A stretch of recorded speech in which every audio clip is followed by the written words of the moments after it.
바벨론의 포로로 잡혀가는 그러한 유다 백성들이었는데, 그들 가운데 이제 하나님께서 또 통하여 그들을 역사하시는 그 주인공의 인물이 오늘 여기 본문에 이제 다니엘로 나오는데요. 그에 앞서서 바벨론에 의해서 유다가 멸망을 당할 때에 있었던 일인데, 2절에 보시면 먼저 하나님께서 하나님의 전 그릇 얼마를 그의 손에 넘기심에, 그래요. 그러니까 성물이죠. 하나님의 전에 있는 그릇은 성물입니다.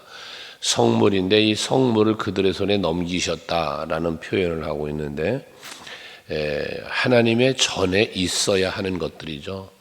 근데 하나님께서 그 하나님의 성전에 있는 성물을 하나님께서 저들의 손에 넘기셨다라는 것입니다. 이건 뭘 말할까? 하나님의 성전에 있다는 것은 뭡니까? 하나님 앞에 제사하고 하나님 앞에 예배하는데 사용되어지는 도구들입니다. 이게 하나님의 성전에 있는 그릇들인데, 근데 그것을 저들의 손에 하나님이 넘기신다는 것은 이 그릇들이 하나님을 섬기고 하나님을 예배하는데 사용되고 있지 않았다는 증거죠. 그래서 이 성물이 지금 바벨론으로 넘어가는데, 이 넘어가니까 어떻게 됩니까? 이것들을 가지고 저들이 자기 신들의 신전에 가져다가 그 신들의 보물 창고에 두었더라라고 말씀을 합니다.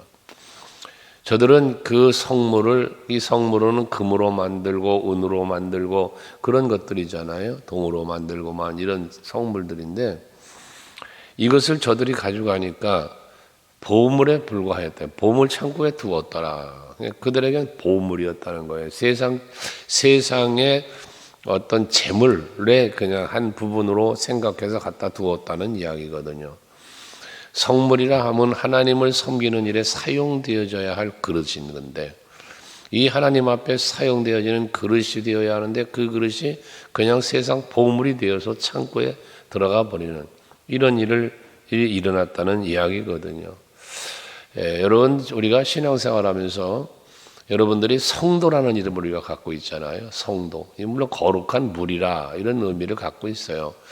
근데 개인적으로 보면 하나님의 자녀라고 했잖아요.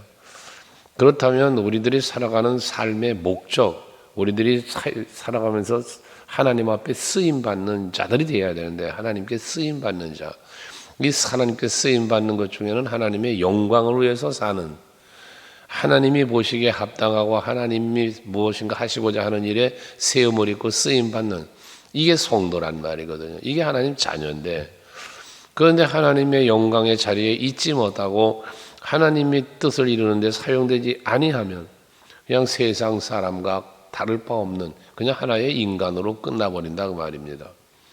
우리는 한 사람, 세상에 여러 사람이 존재하는 사람들 중에 한 사람이 아니라 여러분들은 그 가운데 뽑혀진 자들이고, 여러분들은 하나님의 사람으로 살아가야 할 성도라는 사실을 잊지 말아야 합니다.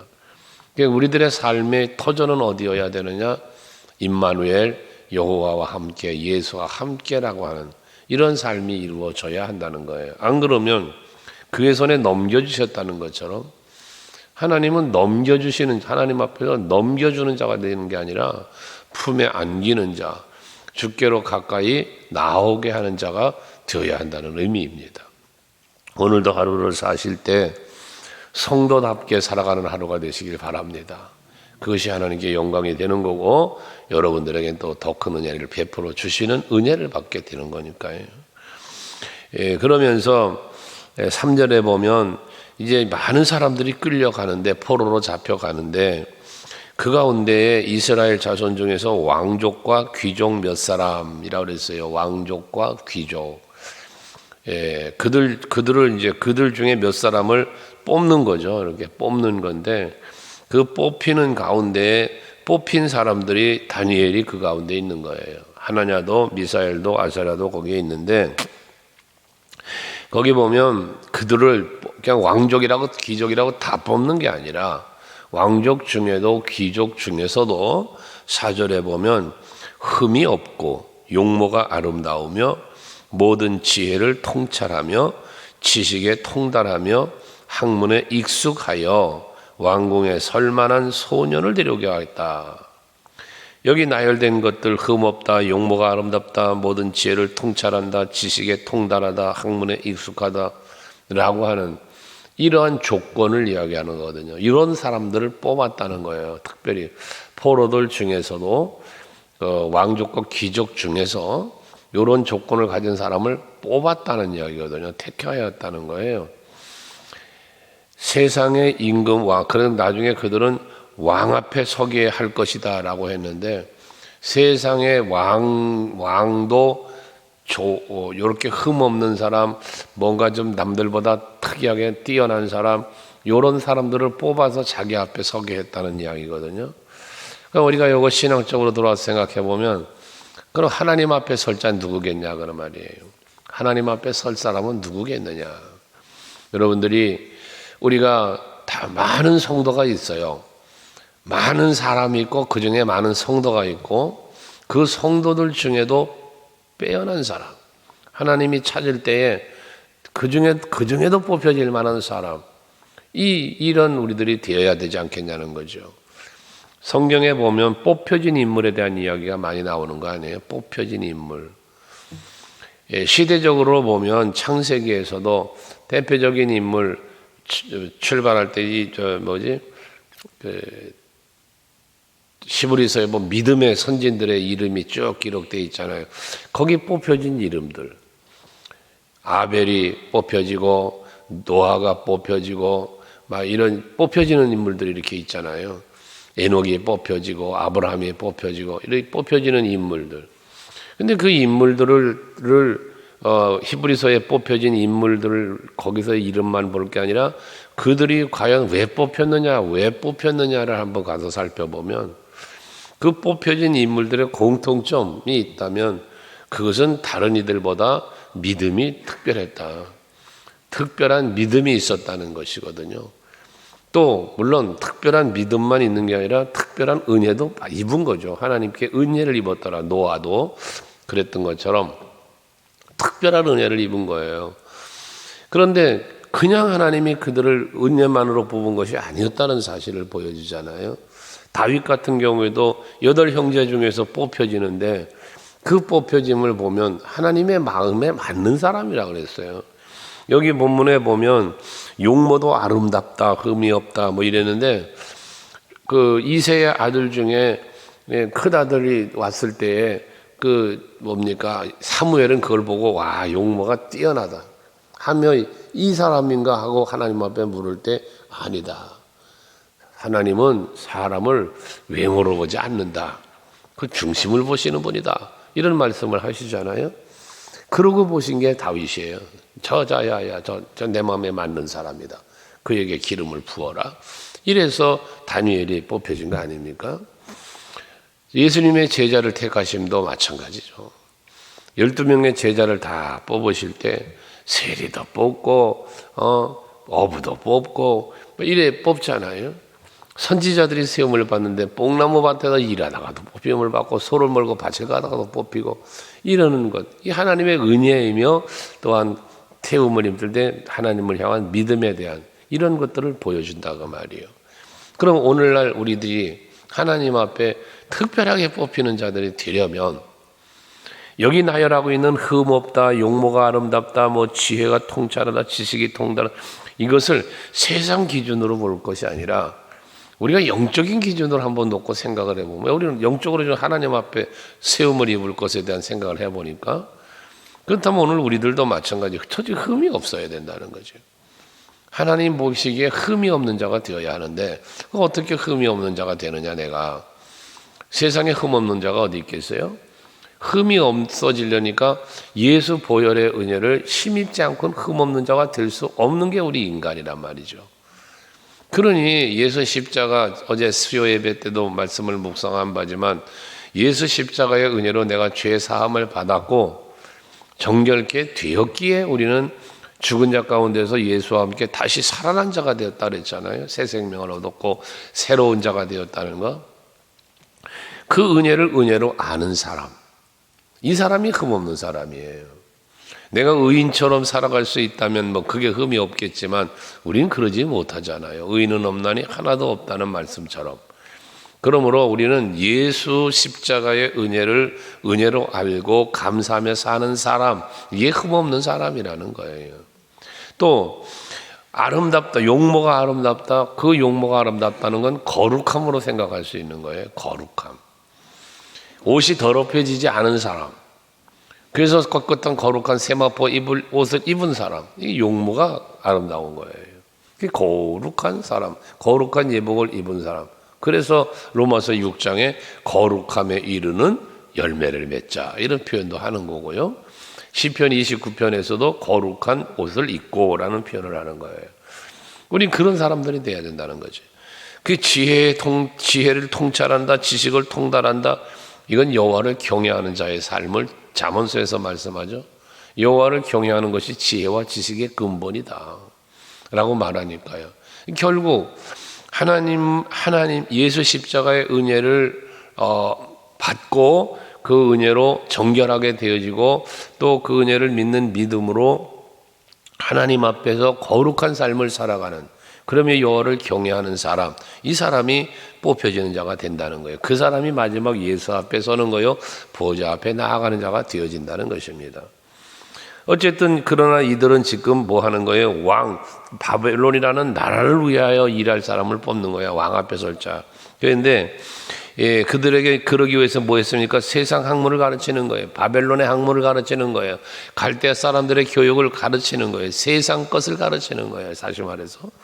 그러면서 그들을 필요한 것들을 다, 저 음식도 무엇도 필요한 것들을 다 주었다고 그랬어요. 3년간. 그리고 5절 마지막에 보면 그 후에 그들은 왕 앞에 서게 될 것이다 라고 했습니다. 여러분, 이들은 왕 앞에 서기 위하여 이렇게 준비되는 자들이에요. 왕 앞에 서기 위하여. 우리는 예수 앞에 서기 위하여 준비하는 자가 되어지는 거예요. 근데 그 준비하는데 보면 가르쳤다는 거예요. 데려다가 갈대아 사람들의 학문과 언어를 가르치게 했고, 또 먹을 것 마실 것 다 충분하게 필요에 따라 주었고 라는 표현을 하고 있는데, 오늘 우리는 하나님 앞에 서기 위하여, 예수 앞에 서기 위하여 오늘 우리들도 가르침을 받고 있는 거예요. 무엇으로? 성경으로. 우리는 이 성경의 말씀을 통하여 하나님 앞에 서기 위한 준비를 지금 하고 있는 거예요. 배우면서. 그리고 그리할 때 하나님의 영광을 위하여 하나님 앞에 설 준비를 할 때 무엇을 마실까 입을까 염려하지 말아라. 하나님이 모든 필요를 채워주신다라는 약속이잖아요. 이것처럼 지금 우리는 하나님 앞에서인데 이들은 지금 왕 앞에서 이런 일이 벌어지고 있더라는 이야기죠. 그러면서 6절에 보면 이렇게 왕 앞에 세우는데 그들의 이름을 바꿔요. 그들의 본래의 이름은 다니엘, 하나냐, 미사엘, 아사랴라 하는 이 사람들이 지금 이렇게 택하여져서 갔는데, 그 이름을 살펴보면 다니엘이라는 이름은 판단한다, 재판한다 이런 뜻이, 하나님이 판단하고 하나님이 재판을 하신다, 그런 뜻을 갖고 있단 말이에요. 그러면 이게 뭡니까? 하나님은 심판주시다 라고 하는, 하나님 앞에 심판주니까 하나님 앞에 바르게 살아야 되겠다라는 의미의 이름이 다니엘이란 말이에요. 그 다음에 이 미사엘이라는 이름은 주님 같은 이가 누구인가? 이건 뭐예요? 주님 같은 이가 누구인가라고 하니 주님밖에 없어요, 이런 뜻이에요. 주님 같은 이가 누구인가? 없다는 거예요. 주님밖에 없습니다. 오직 주님을 바라본다는 이런 뜻을 갖고 있고요. 또 아사랴라고 하는 이름은 여호와께서 도우신다 라는 이름의 뜻을 갖고 있어요. 그러니까 이러한 이름들은 다 무슨 이름이에요? 다니엘도, 하나냐도, 미사엘도, 아사랴도 전부 다 하나님만 의지하고 하나님이 나의 주가 된다는 사실을 고백된 이름을 갖고 있단 말이에요. 그러니까 이들은 하나님을 잘 섬기는 자들이었다는 이야기인 거예요. 그러니까 이들이 데려다가 이름을 놓고, 이름을 왜 바꿉니까? 하나님의 사람이 아닌 바벨론 왕의 사람을 만들어야 되겠는 거예요. 그래서 이름을 바꾸는 거예요. 그 이름의 뜻을 신학자들은 다 풀질 않아요. 벨드사살이라고 하는 이름을 다니엘에게 주는데, 이 벨드사살이라는 이름은 지금 이 바벨론 사람들이 지어준 이름 아닙니까? 그 이름의 뜻을, 이 바벨론이라는 이름의 뜻과 아사랴라는 이름의 뜻만 나와 있는데, 아벳노고라고 그랬죠. 이 다니엘의 이름이 바뀌어 왕의 생명을 보호하소서, 그런 뜻을 갖고 있다고 그래요. 벨드사살이라는 뜻이 왕의 생명을 보호하소서.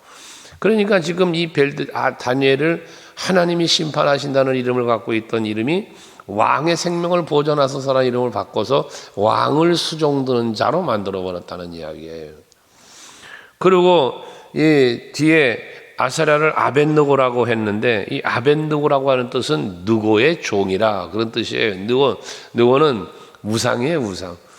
우상을 섬기는 자가 되게 했다는 이야기거든요. 이름을 이렇게 바꿔버린 거예요. 하나님의 사람에서 우상의 사람, 왕의 사람으로 바꿔놓았다는 이야기죠. 여러분, 우리가 살면서 여러분은 누구의 사람으로 사느냐는 거예요. 여러분, 예수의 사람으로 살아야죠. 우리는 하나님의 자녀로 살아야 되잖아요.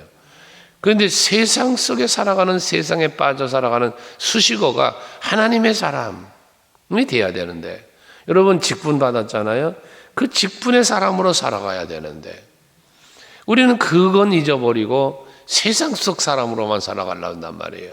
세상의 이름, 세상의 권위, 세상의 직함, 이걸 자랑스럽게 생각하고 거기에 합당하게 살려고 살아가는 경우가 많다는 것이죠. 우리는 하나님께 택함받은 사람답게 하나님의 사람으로 직분을 부여받은 자답게 그 직분에 합당한 사람으로 살아가기 위해 힘쓰는 것, 이것이 바로 하나님 앞에 받은 은혜를 누리는 삶이요, 그것이 하나님께 영광을 돌리는 삶이 또한 된다는 것입니다. 그래서 이들은 이렇게 강제로, 포로잖아요, 포로. 강제로 끌려간 거고, 거기 가가지고 여러 가지 대접도 받으면서, 그리고 이름까지 바뀌어져서 이제는 하나님의 사람이 아닌 바벨론의 왕의 사람으로, 왕 앞에 서겠다 그러니까 왕의 사람으로 살아가게 되어지는 이런 환경의 변화가 일어났다라는 얘기죠. 뒷이야기들은 그러나 그들은 하나님 중심으로 살았더라라는 결론을 갖고 있는 건데, 아무튼 세상은 여러분들을 그렇게 유혹하고 세상은 여러분들을 세상의 사람을 만들려고 한다는 사실을 잊지 말고, 우리는 세상의 사람이 아니라, 세상에 속한 사람이 아니라, 어제 수요 예배 생각해 보세요. 땅에 매여 있는 지체는 죽이라고 그랬죠. 옛 습관을 벗어버리라고 그랬죠. 이런 것처럼 우리는 오직 이제는 세상의 사람에서 하나님의 사람으로의 변환점이 이루어져야 된다.